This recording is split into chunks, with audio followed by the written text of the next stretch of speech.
Son métier, c'est d'éradiquer les nids de guêpes ou de frelons. Ce matin-là, Philippe Bouvet a rendez-vous à Juigné-sur-Loire. Le propriétaire des lieux a découvert tout en haut de ce pin un nid de frelons asiatiques. Pour les détruire, Philippe va pulvériser de l'insecticide au cœur du nid. En quelques minutes, le problème est réglé. Il faut faire au plus vite pour tuer le maximum d'insectes. C'est un nid de 50 cm de diamètre environ, qui doit avoir un bon mois d'existence.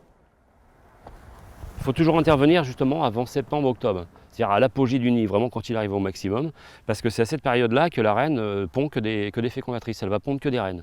Donc s'il n'est pas détruit en septembre-octobre, en fin de saison, c'est que des reines qui vont partir à droite à gauche et qui vont, c'est des futurs nids de frelons pour l'année d'après, l'année suivante en fait.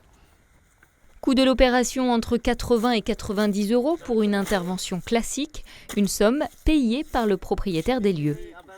Même si ça coûte, même si personne ne vient en aide, mais j'ai fait mon devoir civique.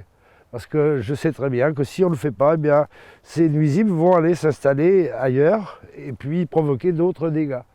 Donc je n'ai pas hésité une seconde, j'ai dit on va détruire ce nid. Deuxième intervention de la journée, à Saint-Melaine-sur-Aubance, un particulier a découvert un nid dans son grenier. Cette fois-ci, il s'agit de frelons européens reconnaissables à leur abdomen beaucoup plus jaune, même s'il ne fait pas de différence de traitement entre les deux espèces. Pour Philippe, l'arrivée du frelon asiatique en Anjou n'est pas passée inaperçue.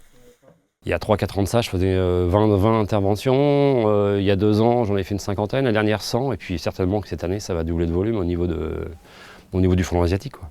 Parce que maintenant, il a envahi le département, la région, il est partout, quoi.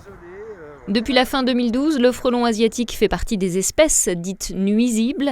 Avec l'automne et la chute des feuilles, de nouveaux nids vont être découverts.